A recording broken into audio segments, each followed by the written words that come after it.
taking or feeding my body in the action of being fed is not the same. But it is related to the same being. In that, it is the possibility of reflection in the intellectual level.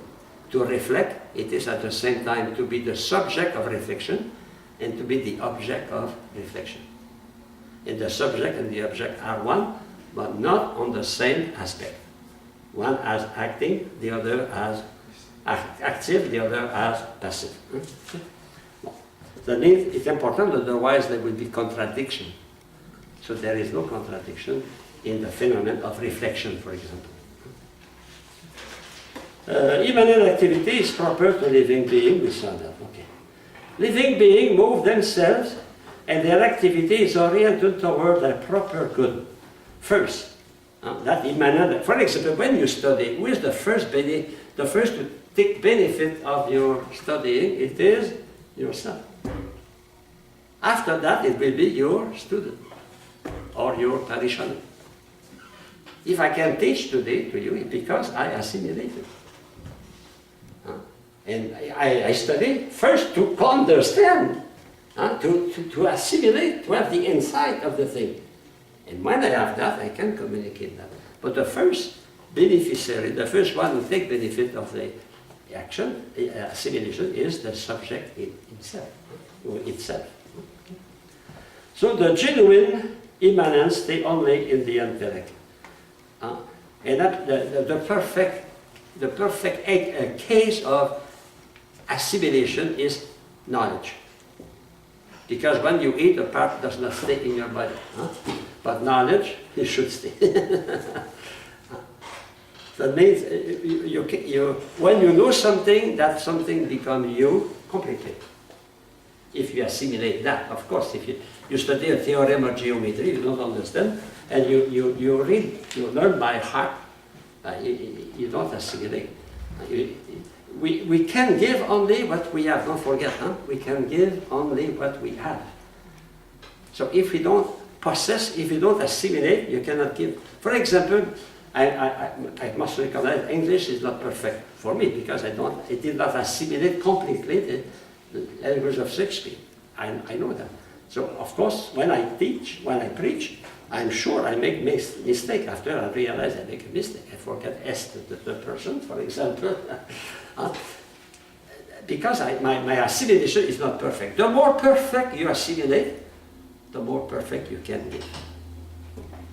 Is the reason why it's excessively important for a seminarian, for example, for a student, to assimilate. Imagine a doctor when he's studying to become a doctor, he does not assimilate very well when he'll be on the opening the belly. Wait a minute. I go to Wikipedia. No. That is true. It's the same. Recently, they spoke about those who work on the 747. They must assimilate a lot of things, a lot of information, and they must be ready to use that in a fraction, in a 2 seconds. They said they have no more than 2 seconds to take a decision to save 500 life of 500 people. Must assimilate. That is very, very, very important. Now, page 148. The soul is the principle of life in living thing. We saw that. And life is a vital principle which is called the soul. This latter being considered as the first immaterial principle of life. So life is a manifestation of the presence of the soul, and soul is creating, provoking, making life. So there is a link so that we can say where is soul, where is life, where is life, where is soul. Ubi caritas et amor, you know the way we've seen that in Latin. Where is love and charity, God is there. I can say where is a soul, there is life. And where there is life, there is soul. So I told you they are the two same coin, the coin of the same reality. So the distinction we did last week. To understand what is coming, we have to understand those distinctions. Substance and accident. Okay, that is some. A substance can be matter, we know that. in potency, the form, which is the perfection, the determination of the matter, or together, form and matter, together, we have the thing. Well, it's true for material thing, it is true for living thing. My body and my soul. I am not only a soul. You know, in the past, I remember when I was young, they said in this village there are 3,000 souls. No, 3,000 persons, because the souls are not on earth. The soul as soul, they are in heaven. The soul are incarnate in a body. So we should be able to see 3,000 persons, or inhabitants, but not 3,000 souls. I am not a soul. I am not a soul. I am a human being with body and soul. It's not the same. After my death, I can say, I am a soul. I will not came here to say that because I will nobody. I don't know how it, you know. Next paragraph. Make a difference in the word first actuality. What is the first act of everything? Is to exist, huh? Okay? And the second actuality, or if you want, first intention and second intention. Huh? First intention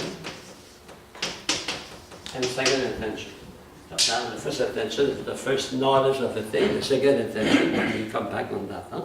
So second actuality. First actuality, for example, is to know, to exist. And secondly, it is the existence as acting. All my acts are second actuality. My first act is to exist. But I don't want to insist on that. Distinction between natural and artificial. We saw that in logic. What is natural?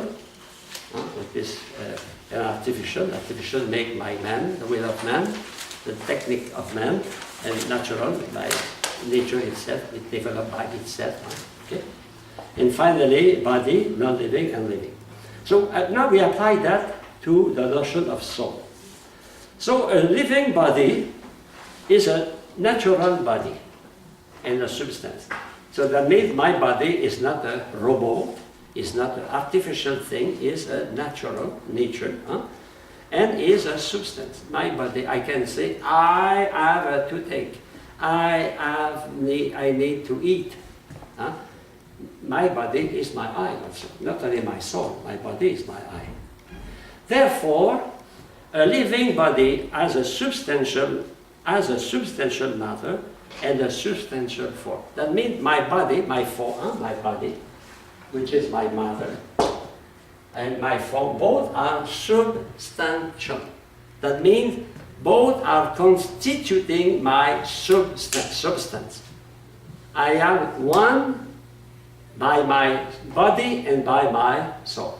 In fact, two are co-principles of my reality as a human being. I cannot separate. That is the big mistake of Descartes, to separate body and soul. My body and my soul are one substance. One substance. When I say I, it is my body or my soul. If I have a headache, a toothache, it is my I. If I have a good idea, a good inspiration, it is my I. It is the same I. Because the same I is body and soul. The unity of the human person. Okay? I continue. This soul is the form or actuality of the body. The soul is the form of the body. So if I have here, soul and body, so I can say, my soul is the form of my body. That means the soul determines my body, like the form determines the matter. What determines me to be a human being, not a cat, it is my soul. Okay? Indeed, soul is the first actuality of the body. I exist not because of my body. Be careful. Because my body is a series of atoms. The existence, my body is old as the universe. We are very old. When you look at yourself, We are very old because those atoms exist since the beginning of the universe. Nothing is created. Nothing is annihilated. Don't forget the law of Lavoisier. Huh? In chemistry, you study that in chemistry. Huh? The law of the conservation of matter.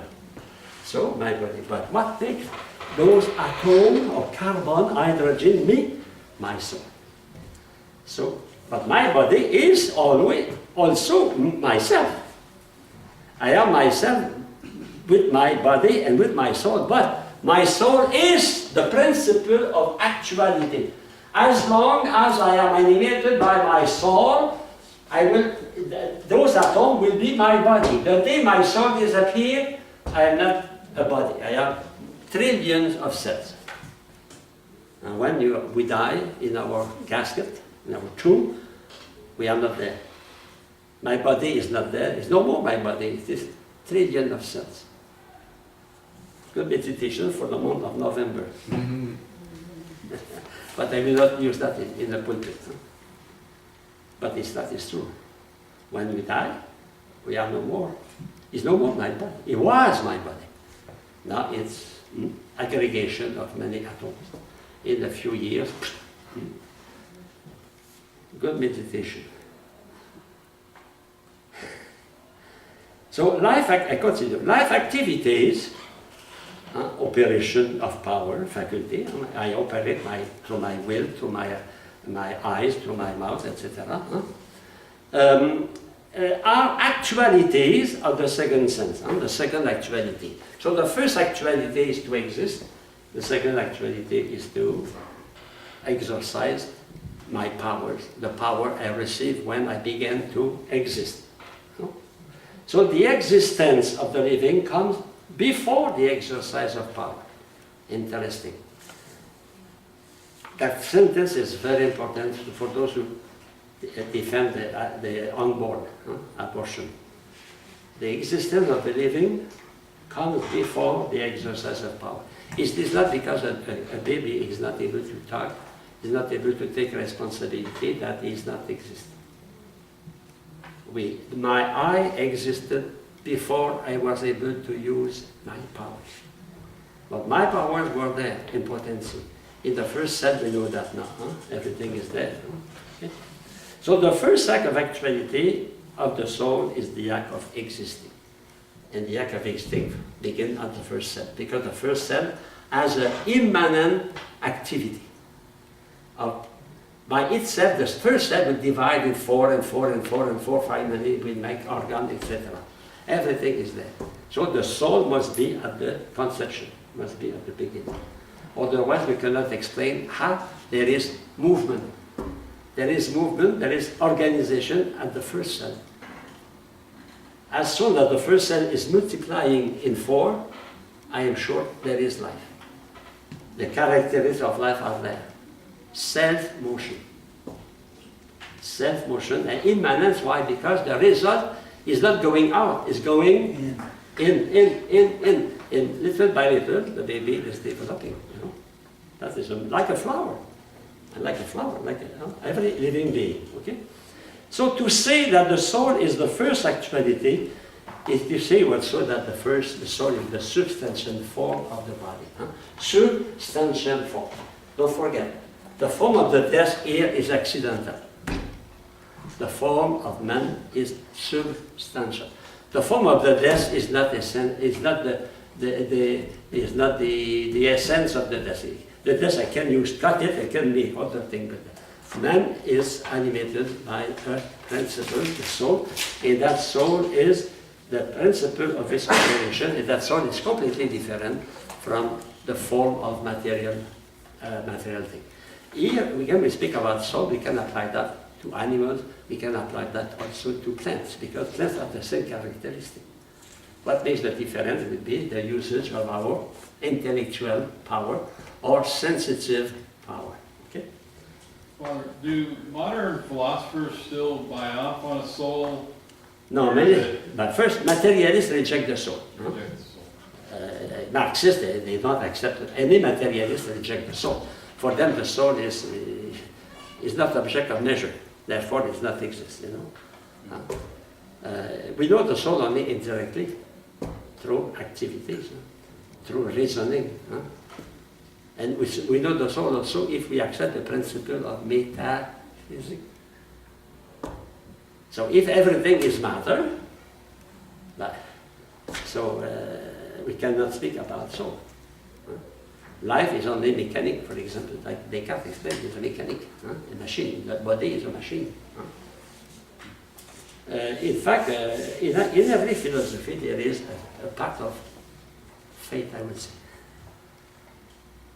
Of course, we can start, but you know why? When the Marxists say there is only one reality, matter, can be proved that? We have so many proofs to say the contrary.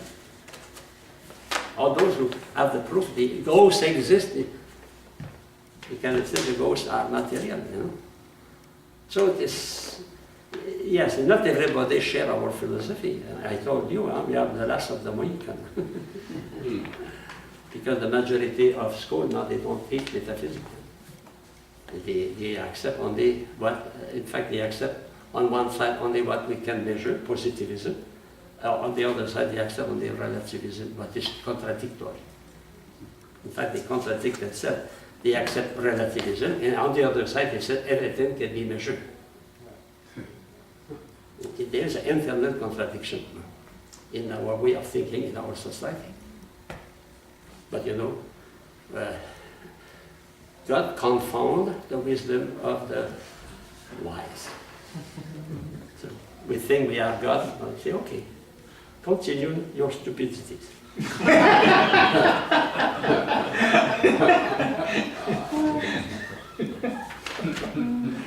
So now we have, we saw that we have many activities, you remember, many activities. Oh, by the way, before that, I can say, no? If I can say the soul is the form of the body, I can say also that the soul is the act of the body. Huh? That is the metaphysical definition here. Metaphysical definition of Aristotle, that is the highly morphical definition. Because we use matter and form, here we use act and presence. In fact, the soul is the form of the body, the soul is the act of the body. But the soul does not go influence directly, it passes through powers. My soul, like an electric power, will send the electricity to many machines. So the same, my soul is like electricity, power, sending the electricity to my senses, to my will, to my intellect, etc. So we are organized. An organism, next page, an organism is a body with organs.